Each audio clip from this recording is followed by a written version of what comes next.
La vie nous tend toutes sortes de miroirs pour nous permettre de mieux nous connaître et de progresser. Une moquerie ou un compliment est un miroir qui nous est tendu. Peu importe celui qui est l'instrument de la vie pour vous le rendre. Lorsque vous vous regardez dans un miroir et que vous voyez que vous avez un bouton sur le visage, vous n'allez pas chercher à agresser le miroir, mais à enlever le bouton, n'est-ce pas? Il en va de même pour tout dans la vie. Ne vous intéressez pas au miroir que les autres vous tendent, mais servez-vous-en pour vous observer et observer vos propres réactions. Chaque geste ou chaque parole qui vous touche est là pour révéler votre état intérieur et vous permettre de mieux vous connaître et d'évoluer. Bonjour à toutes et à tous, bon réveil matinal, bienvenue sur Free Matin, ce rendez-vous matinal d'information, d'analyse et de divertissement sur ESAE TV, les débats autour de la révision du code électoral et également autour de la révision de la Constitution partagent les gros titres à la une des parutions de ce matin. Cela fait couler beaucoup d'encre et de salive, vous en saurez davantage dans la une des journaux que j'aurai à vous présenter à l'entame de cette émission. Au menu du bulletin matinal d'information, le point de la première activité de l'année organisée par l'Institut des artisans de justice et de paix Champ d'Oiseau, IAJP. Vous aurez également des informations autour de la Société des infrastructures routières et de l'aménagement du territoire, CIRAT, qui lance un appel d'offres relatif aux travaux de construction de la cité financière et du siège de l'INSTAD, l'Institut national de statistique et de la démographie. La communauté économique des États de l'Afrique de l'Ouest, CEDEAO, se rend disponible pour une solution négociée suite au retrait du Mali, du Burkina Faso et du Niger. Plus de détails dans la présentation de Francis Fahami du bulletin matinal d'information. On parle sport ce matin dans Free Matin avec Colombe Oussou. Ressuscités par le Maroc, les éléphants de la Côte d'Ivoire font preuve de sursaut d'orgueil et mettent le champion en titre, le Sénégal, à la porte de la Côte d'Ivoire. Le Cap-Vert file en quart de finale de la CAN 2023 en venant à bout de la Mauritanie 1-0. La Fédération guinéenne de football a annoncé l'autorisation pour Fassine Conté et Moriba Kourouma de quitter le rassemblement. Colombe Oussou, comme je disais tantôt, vous défraiera sur l'actualité sportive au cours du numéro d'émission de ce matin. La rubrique Trucs et astuces est de retour ce matin sur Free Matin avec Atifa Olafa. Nous nous intéressons au chapeau traditionnel. Ce matin, nous emporte à la découverte du couvre-chef masculin, communément appelé Gobi. La symbolique du port et les différents sens d'orientation vous seront exposés au cours de sa présentation. Et puis en fin d'émission, on retrouve Aneldo qui nous présentera les prévisions astrologiques, à en croire les prédictions qu'il a recueillies pour vos chers amis internautes. Le signe Bélier est le plus favorable pour le compte de cette journée. Une rentrée d'argent imprévue est possible pour certains natifs, mais gare à un excès d'optimisme. Voilà l'essentiel à retenir du sommet de ce matin, chers amis internautes. Juste après l'instant pub, on se retrouve pour parcourir ensemble les unes de ce mardi. L'École supérieure d'administration, d'économie, de journalisme et des métiers de l'audiovisuel ESAE offre de nouveaux challenges pour l'année universitaire 2023-2024. Étudiantes et étudiants, parents d'élèves nouveaux bacheliers, ESAE, c'est la garantie d'une formation de qualité à des conditions très avantageuses. À Gbedjromede, à Papa, à Boumekalavi et Parakou, inscrivez-vous en administration générale, administration du travail et de la sécurité sociale, trésor et finances publiques, impôts, diplomatie et relations internationales, journalisme et métiers de l'audiovisuel, gestion des marchés publics, planification et développement local, sciences économiques, sciences juridiques et toutes les filières des sciences de gestion. ESAE vous offre des bourses, demi-bourses et de réductions pour les premières inscriptions dans toutes ces filières. Waouh! En licence 1, 2 et 3 et en master, bénéficiez jusqu'à 50% de réduction sur tous nos sites. N'est-ce pas génial? Infoline. ESAE Gbedjromede, 3e rue à droite en quittant le carrefour Le Jador pour la BIBE Jéricho ou au plus 229 90 93 65 21 98 98 14 00 à Kpakpa au plus 229 52 88 33 33 à Boumekalavi au plus 229 52 88 44 44 Parakou au plus 229 52 46 12 12. ESAE, l'excellence à un an.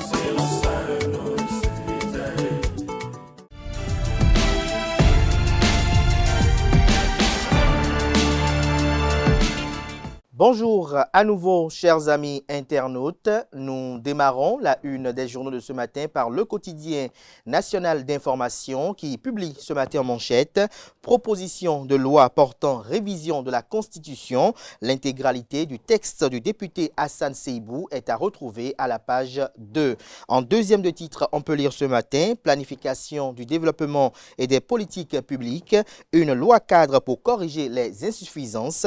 Des détails en page page 3. On peut lire également à la une de La Nation de ce mardi matin, protection contre les cyberattaques, des pistes pour les petites et moyennes entreprises PME africaines, des précisions en page 13. Cannes Côte d'Ivoire 2023, la descente aux enfers des nations favorites, des précisions à retrouver à la page 9. Fraternité ce matin en manchette s'intéresse à la proposition de loi portant révision de la Constitution. L'opposition dit niette, des griefs contre la démarche. Retrouvez des détails sur les opinions différentes de l'opposition à la page 3 de sa parution de ce matin.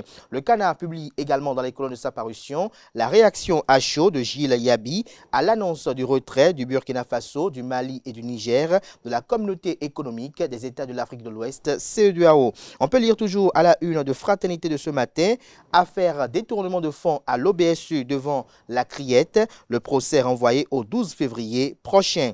Le matinal ce matin manchette communique, révision de la Constitution, le bloc républicain BR engagé pour l'aboutissement de sa proposition de loi, l'opposition en désaccord, lire dans les colonnes de la parution de ce matin du journal les communiqués des différentes chapelles politiques régulièrement enregistrées au Bénin. Première session criminelle de la Criette, la Cour de répression des infractions économiques et du terrorisme, 8 dossiers vidés sur 9 programmés, une nouvelle session annoncée pour le 5 février prochain. Matin libre, ce matin manchette parle de parrainage des maires en 2026. Une révision du code électoral suffit, s'exclame le Canard. Hassan Seibou pervertit le débat avec sa proposition, estime le journal. Retrouvez son article en phase avec ce titre en manchette à la page 2 de sa parution de ce matin. Dans la même veine, le Canard titre également à sa une ce matin. Révision du code électoral, l'opposition harmonise ses propositions, force Cori pour un Bénin émergent FCBE, le grand absent. Retrouvez des détails sur cette assise d'envergure politique à la page 8. Heribert Label Adjovi, retrait du Mali, du Burkina Faso et du Niger de la CEDEAO. Je cite, mieux vaut vivre seul que mal accompagné, fin de citation. Retrouvez des détails sur les circonstances dans lesquelles ces propos ont été tenus et leur transcription intégrale dans les colonnes de la parution de ce matin du journal. Le Béninois libéré nous affiche en manchette ce matin, révision de la Constitution, séance de travail des députés du bloc républicain avec le président Abdoulaye Biotchane, le bloc républicain BR, tout uni derrière la proposition de loi. Le mercenaire payé ne raconte que des coups et des âneries. Le député grincheux qui l'informe le fait mal. Des détails sur le titre du Canard dans les colonnes de sa parution, précisément en page 3. On peut lire également à la une de Le Béninois libéré de ce matin, pour rassurer les indécis de la révision de la Constitution, Biotchane et Djogbenou doivent parler. Toujours à la une du même Canard ce matin, révision de la Constitution. Yahi dit non, l'opposition divisée réfléchit. Probable rencontre Talon FCBE ce jour. Proposition de loi portant révision de la Constitution. Un recours déposé à la Cour constitutionnelle, nous informe la une de ce matin de Le Béninois libéré.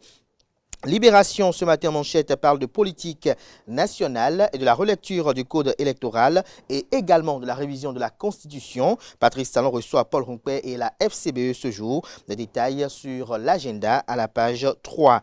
Assemblée nationale, fonctionnement de la direction de la questure au titre de l'année 2023. Les cadres en retraite pour l'amélioration de leur performance.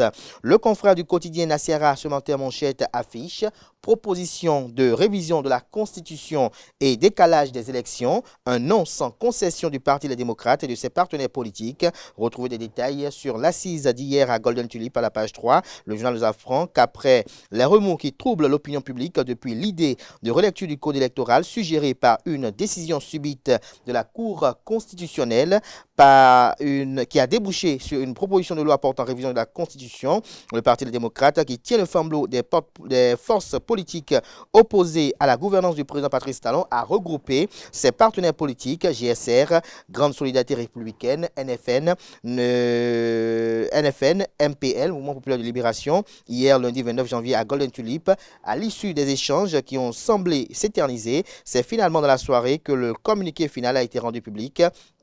De la déclaration lue par Nouréni Atchadé, président du groupe parlementaire Les Démocrates à l'Assemblée nationale, on retient essentiellement que la proposition de la révision de la Constitution, née des officines de la rupture, n'est pas la bienvenue dans le contexte actuel. Le Parti Les Démocrates, seule formation de l'opposition représentée au Parlement, n'accompagnera pas l'initiative de refonte de la loi fondamentale et le réaménagement du calendrier électoral. Nous passons à présent au quotidien d'Abarou, qui titre ce matin en manchette après un bilan élogieux à la tête de l'association de développement de Kilibo Iréquois, le professeur Servé Afouda passe le témoin à Emmanuel Alamou. Nous passons à présent à le grand jury sous la haute supervision du dinosaure politique de Soava hier. L'honorable Jean-Major Zanou lance l'installation et le démarrage des cellules de base du parti politique Union progressiste Le Renouveau.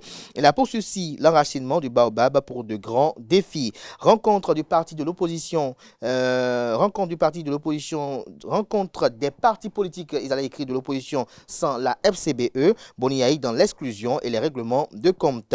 Le soleil levant ce matin à sa une, un an après l'incendie meurtrier de Dassa, les souvenirs sont encore vifs dans la mémoire des populations. Toujours à la une du même canard ce matin, Burkina Faso, 8 morts, 16 blessés et des dégâts matériels dans une attaque terroriste impliquant 7 voitures. Décryptage info à présent à sa une, vent de révision de la Constitution béninoise, le mauvais procès d'intention contre Joseph Diogbenou, le président de la haute direction politique de l'Union progressiste Le Renouveau n'est pas député pour prendre une initiative de loi dans ce sens. L'affiche du jour ce matin en manchette, absence du parti de Paul Rompé à la concertation initiée par les démocrates, la FCBE, Force Courir pour un Bénin émergent, un parti au destin de la chauve-souris, s'interroge le canard. Dynamisme info à présent, prorogation de mandat sous la rupture. Les députés de la mouvance s'activent à prendre leur gâteau, estime le confrère. À la une du canard ce matin, présidentielle de 2026, des signes qu'aucun acte de trahison ne sera toléré à la mouvance. La Nouvelle Gazette à présent à sa une, justice, Donald Alexis Sakakpo poursuivi dans une nouvelle affaire d'escroquerie. Des précisions sur la dite affaire dans les colonnes de la parution ce matin du journal. Ce sera tout pour la présentation de quelques titres parus ce jour dans la presse locale. Les quotidiens sont disponibles dans les kiosques, également accessibles en ligne. Nous passons à présent au bulletin matinal d'information et à la page des sports.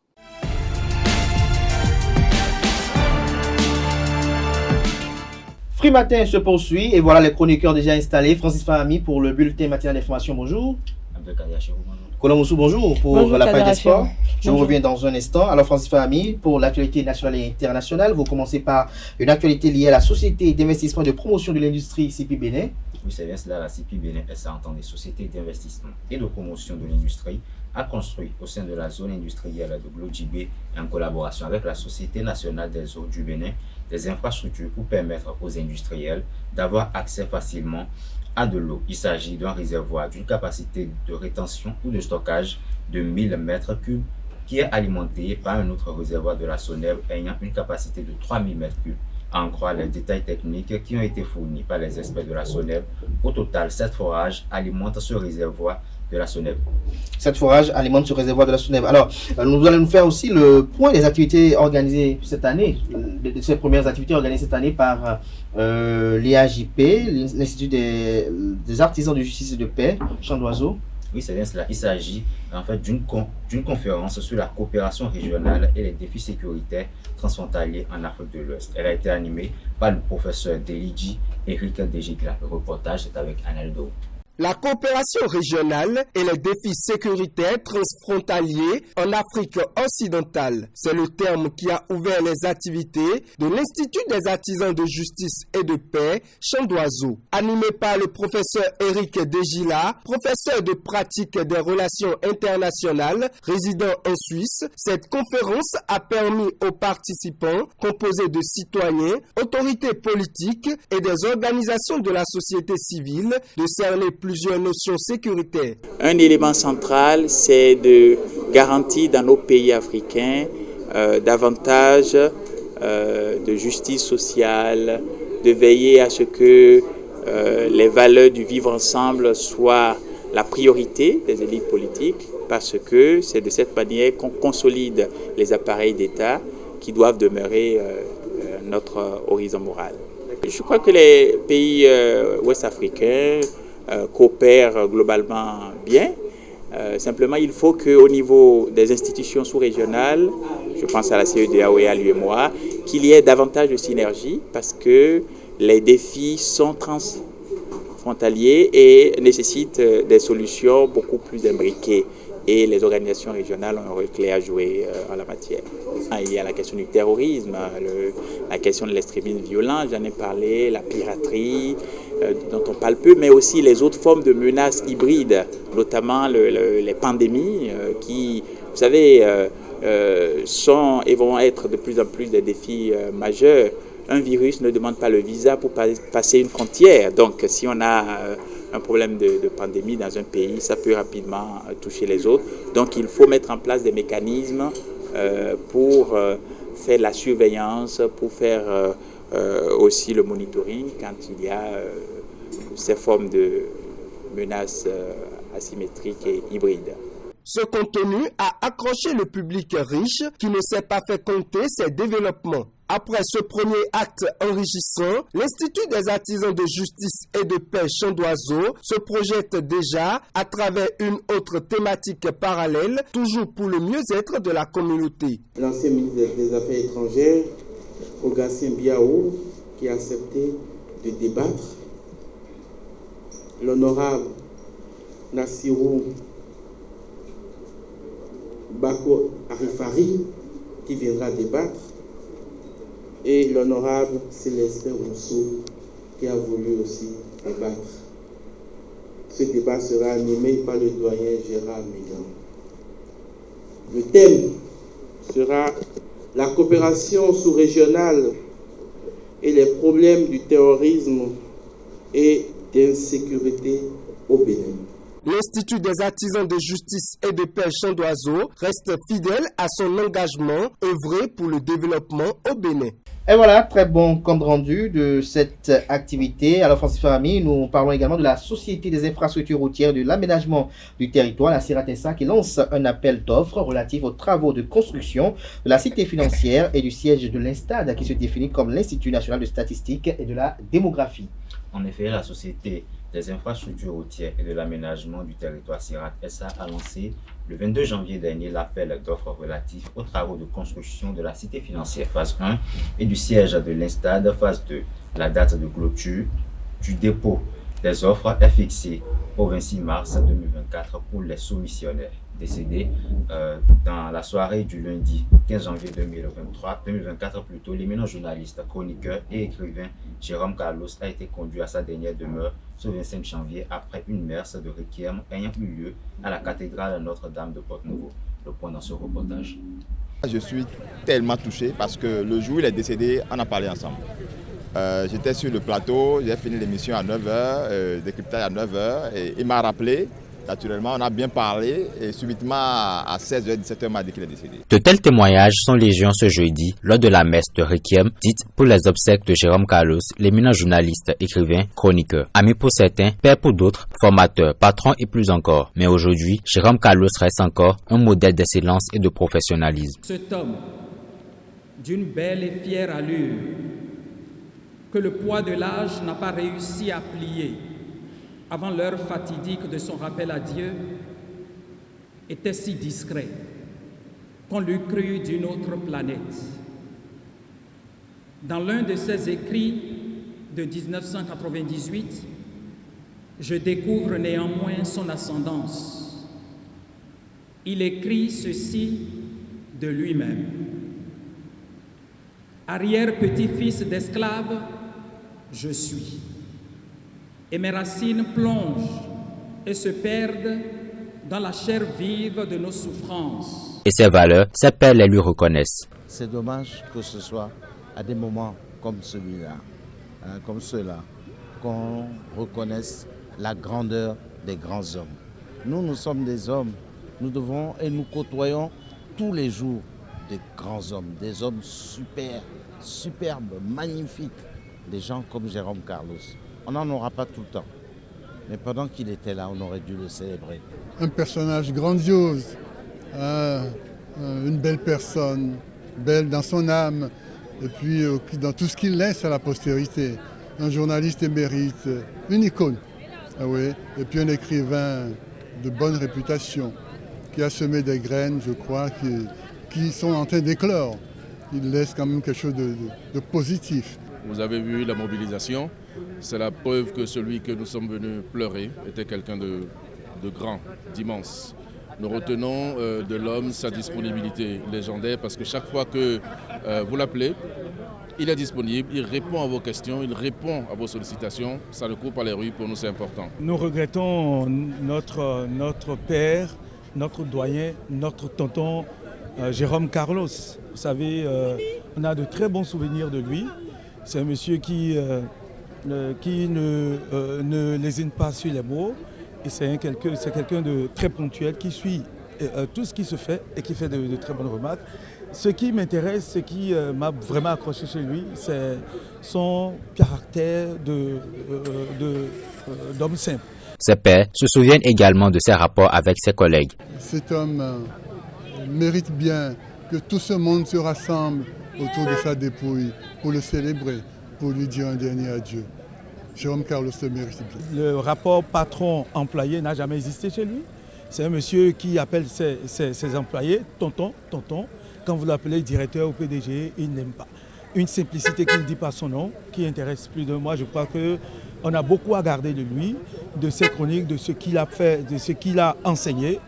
D'abord éducateur et puis journaliste, et tout ce qu'il a donné à la jeunesse, à la postérité, je crois qu'on a beaucoup à garder de lui et restera gravé dans la mémoire de tous les Béninois, et de l'Afrique tout entière. Je retiens également qu'il avait un rapport particulier avec chacun de nous. Donc avec tout le monde qui est venu ici, il avait vraiment un rapport particulier. Et pour nous, c'est l'incarnation de l'humilité, de la disponibilité. Et nous ne pouvons pas oublier un homme pareil. Je faisais partie des dernières personnes avec qui il a discuté en tant qu'invité du plateau. Je pense que c'est un monsieur, c'est un bon monsieur. Il n'y a rien à dire pour lui. Vous voyez un peu la foule. Vous voyez, c'est un monsieur, il a du cœur. C'est un monsieur, honnêtement, il nous a tous formés. Je ne suis pas journaliste, mais j'ai développé certains arts à cause du doyen Jérôme Carlos. Le doyen Jérôme Carlos, c'est un monument. Décédé le 15 janvier dernier, dans sa 80e année, Jérôme Carlos a été conduit à sa dernière demeure le jeudi 25 janvier au cimetière municipal de Porto Novo. Et nous allons à l'international, nous allons hors de nos frontières, notamment dans la sous-région, pour parler de cette organisation sous-régionale, la communauté économique des États de l'Afrique de l'Ouest, CEDEAO, qui se rend disponible pour une solution négociée suite au retrait du Mali, du Burkina Faso et du Niger de cette organisation. C'est bien cela, Abdelkader Achirou. Après l'annonce du retrait du Mali, du Burkina Faso et du Niger, la commission de la communauté économique des États de l'Afrique de l'Ouest, CEDEAO, a réagi.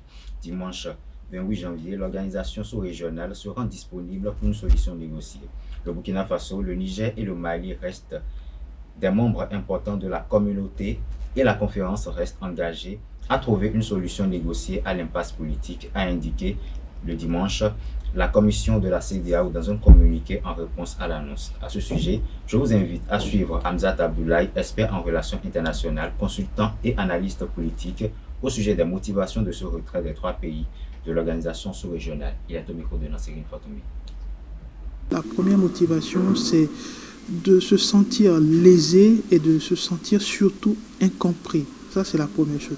La deuxième chose, c'est que ces États se sont sentis infantilisés. Alors quand j'évoque État, ça reste à polémique parce que nous parlons de régime d'exception, nous parlons de régimes qui sont venus grâce à des coups de force, grâce à des coups d'État, mais d'une certaine façon, ces autorités militaires ont la légitimité de diriger ces différents États. Donc on doit comprendre que d'une certaine façon, la souveraineté à l'intérieur n'est pas discutable de l'extérieur. Ce que visiblement la CEDEAO n'a pas assimilé et n'a surtout pas compris, surtout par rapport au cas du Niger qui reste problématique. La deuxième chose, c'est que ces États, d'une certaine façon, traversent les mêmes réalités, surtout au niveau des défis sécuritaires, de la lutte contre le terrorisme. Vous allez comprendre que la CEDEAO, dans son outil, dans son arsenal, déjà depuis sa formation, n'a pas forcément pour priorité la préservation sécuritaire, n'a pas forcément pour objectif la lutte contre le danger du terrorisme, qui n'est d'ailleurs qu'apparu que dans les années 2000. Donc, d'une certaine façon, on reproche à la CEDEAO ce qu'elle ne peut pas faire, parce que la CEDEAO n'est pas forcément outillée pour le faire. Certes, il y a eu plusieurs initiatives, dont l'initiative d'Accra, pour relever le défi sécuritaire, mais force est de constater que ces pays du Sahel qui sont gangrénés par le fléau du terrorisme, malheureusement, n'ont pas d'autre force qu'elle-même pour s'en sortir. Et à ce niveau, le constat est alarmant à partir du moment où la CEDEAO n'a pas fait grande chose et continue de jouer aux médecins après la mort vis-à-vis de ces mots qui minent la réalité de ces États. Et je finirai là-dessus en disant l'autre raison, c'est, j'avais évoqué l'infantilisation de la CEDEAO vis-à-vis de ces États, c'est-à-dire la CEDEAO n'a pas mesuré les enjeux des sanctions. Vous savez, c'est comme dans le quotidien, quand vous sanctionnez un enfant, quand vous punissez un enfant, il ne faut pas que ça dure trop longtemps. À un moment, il faut mettre le frein et repartir de zéro. Et je pense que la CEDEAO, dans sa dynamique de vouloir faire passer un message, c'est-à-dire non au coup d'État, c'est-à-dire non au régime militaire, n'a pas su mettre le frein quand il le fallait et n'a surtout pas essayé d'avoir une véritable posture diplomatique. Vous allez le comprendre à travers les différentes prises de parole depuis le coup de force en juillet dernier à Niamey. Les différentes prises de position à la fois du Bénin, à la fois du Nigeria, ont été des prises de position très fortes à l'encontre du chef de cette junte, le général Tiani. Et on est même allé jusqu'à la menace d'une attaque militaire pour établir l'ordre démocratique, ce qui semble louable, mais ce n'est pas le rôle de la CEDEAO de faire ce genre de choses, et encore moins dans l'histoire, bien mis à part une courte parenthèse en Gambie, on n'a pas vu véritablement une force de la CEDEAO qui puisse rétablir une démocratie, et encore moins qui puisse attaquer des pays membres. Je pense que ça a fragilisé le tissu de confiance qu'il y avait entre ces États. Et voilà, très clair, dit par le consultant politique. Il nous revient encore, une fois encore. Oui, c'est bien cela, il nous revient, mais cette fois-ci pour nous exposer les conséquences liées à ce retrait. Suivant ensemble. Il faut dire que ces États traversent déjà des conséquences. Parce que quand on évoque les sanctions, c'est qu'ils traversent déjà les conséquences d'une sortie, en quelque sorte, même si ce n'est pas acté sur papier. Ils traversaient déjà les conséquences. Vous aviez les frontières qui sont fermées, par exemple. Vous avez une limitation très importante des importations dans ces pays. Or, ces pays sont enclavés et dépendent d'une certaine façon des ports du Bénin ou du Nigeria, pour ne citer que ces ports. Et ces sanctions ont appauvri, je vais dire, l'équilibre économique au sein de ces États. Donc, je pense que le verre le vin, il est tiré. Et aujourd'hui, on ne peut que le constater. Les sanctions, aujourd'hui, sont consommées. Ça, c'est une certitude. Mais ces États ne perdent plus grande chose à quitter la CEDEAO. Alors le quid reste celui de la question des populations, parce qu'on a évoqué la CEDEAO comme étant une communauté qui mettait en avant et en exergue la libre circulation et des personnes et des biens. Mais avec ces mesures, je pense que ce sont justement les personnes, les populations qui vont plus en souffrir. Vous allez comprendre à travers l'histoire, au sein des États de la CEDEAO, les populations ont toujours eu des échanges interculturels, des échanges intersociaux entre elles. Et avec ces mesures, je pense qu'il va falloir redéfinir la carte de ces échanges, et ça risque d'être complexe à la fois pour les populations ressortissantes de ces trois États, mais également pour les populations ressortissantes de la CEDEAO.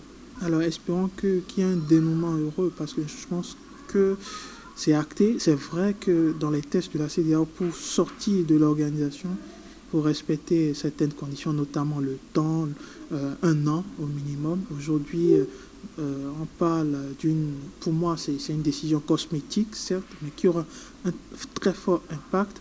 C'est une décision aussi communicationnelle, dans la mesure où il n'y a pas eu de note de façon officielle. Pour l'instant, ça peut arriver, mais pour l'instant, il n'y a pas de note officielle, ce qui semble être peut-être une fenêtre ouverte. C'est très loin d'être une porte, mais ça peut être une fenêtre ouverte pour négocier.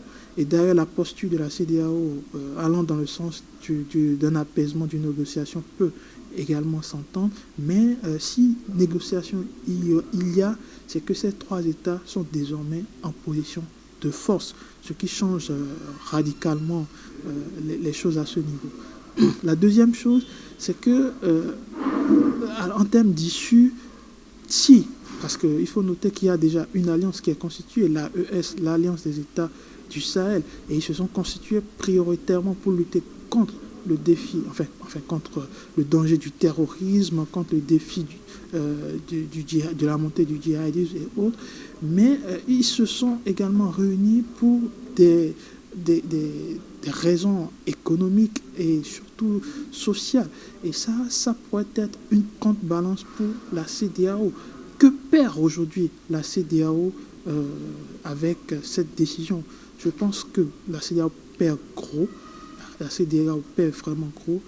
Et j'ose croire que ça va être peut-être la renaissance des relations bilatérales, parce que même si le multilatéralisme est en train de mourir ou littéralement morte avec cette sortie de ces trois États, je pense que le bilatéralisme va renaître de ses cendres. Merci Francis Fahmy, c'est la fin du bulletin matinal d'information. Oui, c'est bien cela. Merci à vous. Juste après le jingle, chers amis internautes, on retrouve Colombe Oussou qui est déjà là, comme vous l'avez constaté tout à l'heure, pour la page des sports. Colombe Oussou, bonjour à nouveau. Bonjour Kader. Alors, ressuscités par le Maroc, les éléphants de la Côte d'Ivoire font preuve de sursaut d'orgueil et mettent le champion en titre, le Sénégal, à la porte de la Côte d'Ivoire. Bien sûr, Kader Achiro, il n'y aura pas de couronne d'affilée pour les Lions de la Teranga. La bande à Aliou Cissé a été sortie dans la soirée d'hier lundi par le pays hôte, la Côte d'Ivoire, au terme de la séance des tirs au but, 4 buts contre 5. Champion en 2022 au Cameroun, le Sénégal ne verra pas les quarts de finale de cette 34e édition de la CAN. Si cette élimination de l'équipe la plus performante du tournoi déçoit, rien ne surprend quand on se fie à l'histoire de la CAN. En effet, c'est pour la 7e édition consécutive que le vainqueur sortant de la compétition n'atteint pas le stade des quarts de finale. La série a débuté en 2012 avec les Pharaons d'Égypte, champions en 2010. Ils n'ont même pas pu se qualifier pour disputer la CAN 2012. La Zambie a été la seconde à subir le coup. En 2013, les Chipolopolo ont été éliminés en phase de groupe. Sacré en 2013, le Nigeria n'a pu se qualifier pour la CAN 2015. En 2017, les champions de la Côte d'Ivoire ont été sortis à leur tour en phase de poule. Le Cameroun a réussi à atteindre les 8e de finale en 2019 avant de craquer et quitter le tournoi.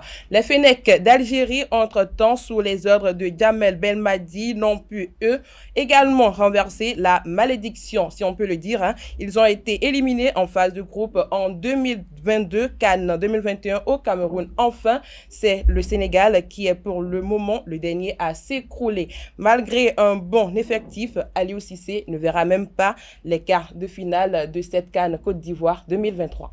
Et parlant de quart de finale, le Cap-Vert file en quart de finale de la CAN 2023 en venant à bout de la Mauritanie 1-0. C'est exact, l'équipe capverdienne n'était jamais parvenue à remporter un match à élimination directe en phase finale du tournoi continental. Son aventure s'était toujours arrêtée après les phases de groupe qu'elle a franchies à 2 reprises en 3 participations. Mais cette 4e est la bonne en terre ivoirienne pour les requins qui ont pu briser cet obstacle, même s'il reste encore du chemin à parcourir pour cette 34e édition du tournoi. Les Cap-Verdiens ont déjà écrit une partie de l'histoire de leur pays. Le Cap-Vert, faut-il le rappeler, a participé pour la première fois à la phase finale de la Coupe d'Afrique des Nations en 2013.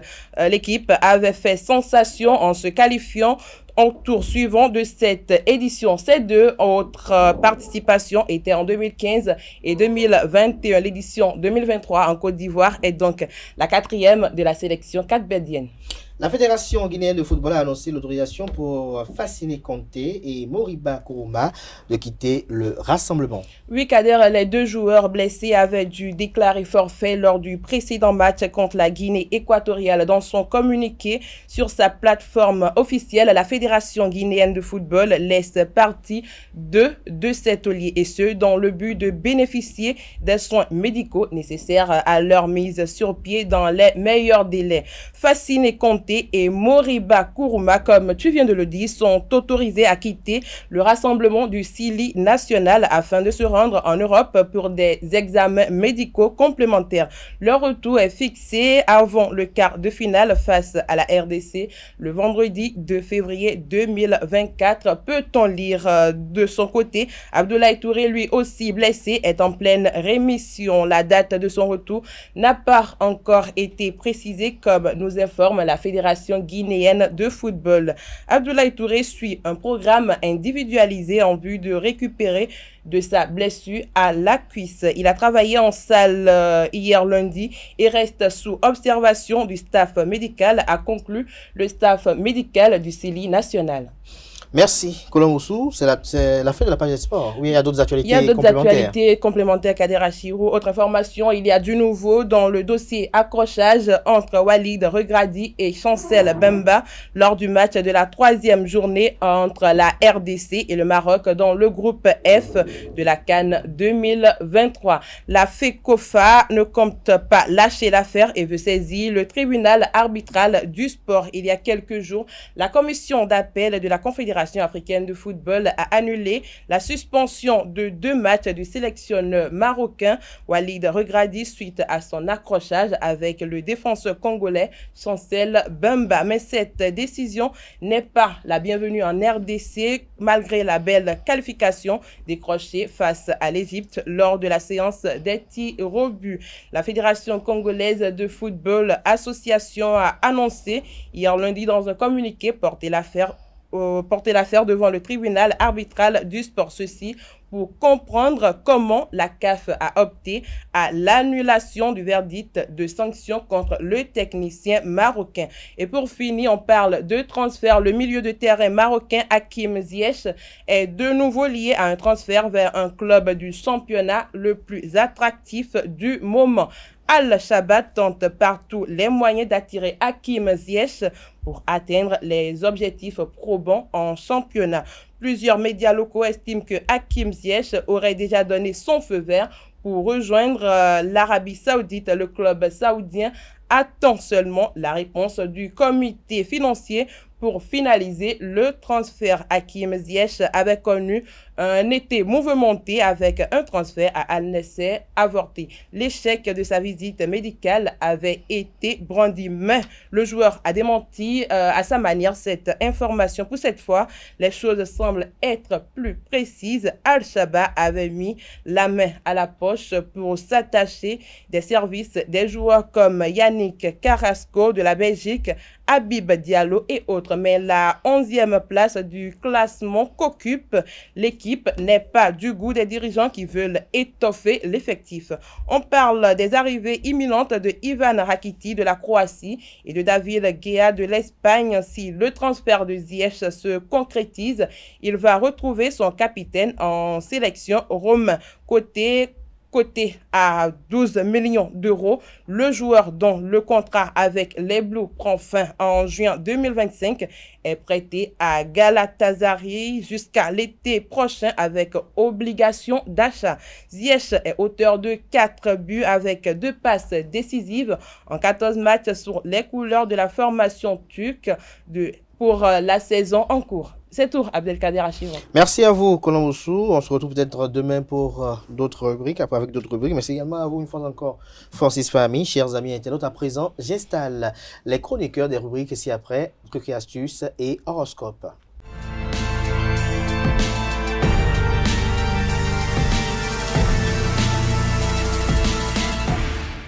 Alors, nous voici dans la dernière manche de Free Matin ce matin. Atifa Olafa, bonjour. Bonjour Abdelkader. Ça fait un sacré bail qu'on vous n'avez pas ici. Ah, vraiment. Vous étiez au repos? Tout à fait. Bien ressourcé? Très bien. Analdo, bonjour. Bonjour à vous. Avant de vous revenir pour les prévisions astrologiques, Atifa Olafa, on vous voit, vous nous parlez ce matin du gobi, c'est ça, hein, du couvre-chef masculin, c'est ça? C'est bien ça. Et le votre gobi est où? Bon, comme c'est plus pour les hommes, j'ai pas voulu en porter. Oh, il y a les dames qui le mettent, il faut aller à Porto-Novo, je vous apprends rien, vous allez voir les dames, les samedis, les dimanches, Aneldo, on sait quelque chose quand même. Effectivement. Même à Adja, chez Aneldo, on a même quelques rafales. Plus à Poubet. Plus à Poubet aussi. Ah, Poubet.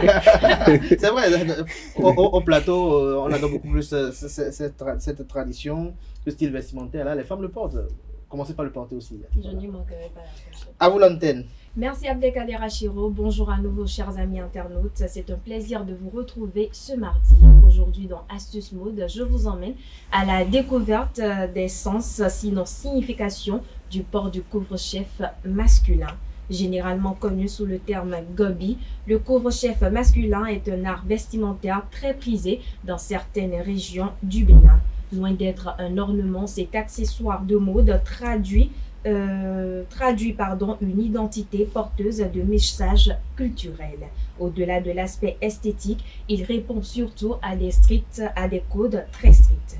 Confectionné à base de pain tissé, brodé ou non, le gobi est présent dans l'art vestimentaire des ethnies Yoruba et Kou. Il est plus qu'un simple accessoire de mode, de forme allongée ou verticale. Il est fait à base de tissu de paille avec de motifs atypiques. Selon qu'il est incliné à gauche ou à droite, le chapeau traduit la personnalité du porteur. Dirigé vers la gauche, il symbolise la noblesse et exprime des sentiments intenses tels que l'amour.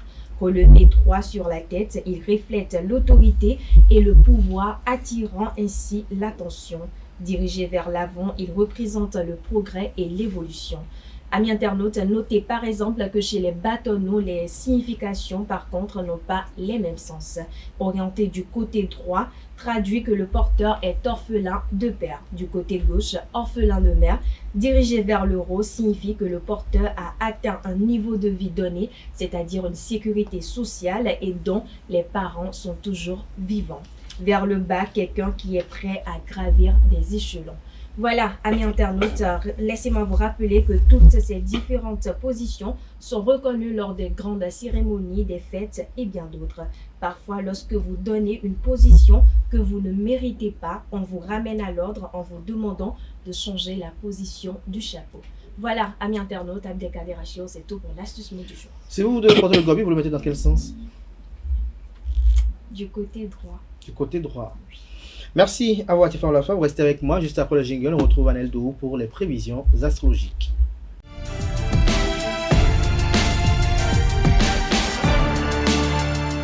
Aneldo, à nouveau bonjour. Bonjour à vous, pour les prévisions astrologiques, allez-y. Alors, pour les prévisions astrologiques de ce jour, Bélier, une rentrée d'argent imprévue est possible pour certains natifs, mais gare à un excès d'optimisme, ne prenez pas trop de risques et limitez les dépenses exagérées. Taureau, à présent, la période est peu favorable à la multiplication des revenus ou à l'obtention d'un prêt ou de toute autre requête. Les planètes viennent bloquer ou ralentir les démarches. Gémeaux, vous devrez affronter des difficultés d'ordre financier. Il vaudrait mieux différer certaines dépenses non urgentes et pas vraiment nécessaires. Méfiez-vous de vos envies du moment. Certaines d'entre elles se révéleront passagères ou parfaitement futiles. Cancer, à présent, vous ne devriez pas rencontrer de soucis majeurs. Attention simplement à ne pas céder à des velléités d'achat excédant vos possibilités budgétaires. Attendez avant de dégainer votre chéquier ou carte bancaire. Lion, 5e signe. Un proche voudrait vous emprunter de l'argent, même si vous avez totalement confiance, agissez avec légalité. C'est toujours mieux de se déterminer un cadre. Vierge, le sujet financier ne devrait pas vous créer des problèmes. Vous vous n'aurez pas à redouter de difficultés majeures, mais à l'inverse, ne vous attendez pas non plus à l'appui de la chance pure. Vous devriez sans trop de mal parvenir à harmoniser votre budget, mais si vous projetez de vous lancer dans un achat immobilier, il vaudra certainement penser à augmenter votre possibilité d'épargne. Balance, vous allez être exposé à des influences astrales peu favorables qui laissent supposer des dépenses significatives. Vous allez céder à un moment d'égarement, mais tâchez de vous reprendre et de reprendre vos esprits. Scorpion, tout ira pour le mieux si vous évitez les frais superflus et gérez judicieusement vos placements. Mais si vous dépensez sans faire attention ou si vous prenez des risques en jonglant avec des démarches peu fiables, attention, car la punition se fera pas attendre. Sagittaire, à présent, la période est peu propice à la multiplication de vos revenus ou à l'obtention d'un prêt ou de toute autre démarche. Les planètes viendront bloquer ou ralentir les démarches. Capricorne, vous vous voyez peut-être forcé d'intenter une procédure pour des motifs financiers. Faites-le si vous détenez des éléments indiscutables, faute de quoi abandonnez purement et simplement. Verseau, avant-dernier signe, tirez profit de l'influence positive des planètes pour mettre de l'ordre dans vos comptes, rencontrez votre banquier, réorganisez vos placements ou regroupez vos emprunts. Des alternatives économiques seront apportées demain. Poisson, pour finir, vous avez des difficultés à maîtriser vos finances et l'état du budget familial sera donc un sujet sans fin de débat avec votre partenaire. Essayez de rester calme et objectif. Mesdames et messieurs, c'est tout pour l'horoscope de ce jour. Merci à vous, Aneldo. La CAN se poursuit. Alors, quelles sont vos espérances aujourd'hui? Pour la CAN nous surprend, donc on s'attend tous les jours à avoir de meilleures rencontres, des équipes qui font de meilleures choses et le meilleur gagnera à la fin de la CAN. Quelle est votre équipe favorite? L'équipe favorite, pour moi, l'équipe que je supportais est déjà éliminée. Cette fois-ci, tout est ouvert. Laquelle je supportais le Cameroun. Deuxième équipe, le Sénégal. Les deux sont rentrés. On attend de voir de meilleures choses et je pense que à la fin de cette CAN, on aura sûrement une équipe qu'on n'attendait pas du tout remporter. Mais là, à l'étape de la compétition, vous placez vos espérances où là? Peut-être sur l'équipe du Cap-Vert. Du Cap-Vert. Ah, à la fin, vous êtes fan de foot? Ah oui, moi je suis une grande passionnée du football. Ah bon? Ah oui. Vous jouez au foot? Je voulais poser la même question. Vous voulez poser la même question? Non, un autre sport, pas du football, mais je fais un autre sport. Quel autre sport? Le volleyball. On fait pas de la natation? La natation, quelquefois. Quelquefois le basket? Non, le basket. Essaye. Alors, quelle est votre équipe favorite? Ah, moi je suis 100% éléphant et la Côte d'Ivoire à fond. Éléphant? Ah oui. Ah bon? Ah oui. Vous aimez l'éléphant? Ah oui. La première, on a renvoyé les éléphants chez eux. C'est Tchapo Lion. Vous avez renvoyé les lions plutôt. Merci à vous, aimez les éléphants, donc vous devez avoir une peau de pachyderme alors. Merci à vous, Atifa Olafa, merci à vous, Aneldo. C'était ainsi pour décompresser un peu avant de mettre un thème à cette émission matinale d'information, de l'analyse et de divertissement sur Ozaï TV. Merci à vous pour l'attention que vous accordez constamment à ce programme télé sur Ozaï TV. Merci une fois encore. Sans vous, nous ne sommes rien. Chers amis internautes, on se retrouve demain mercredi avec un autre menu d'émission, notamment portez-vous bien, belle suite de programme sur Ozaï TV et à demain par la grâce et la volonté divine.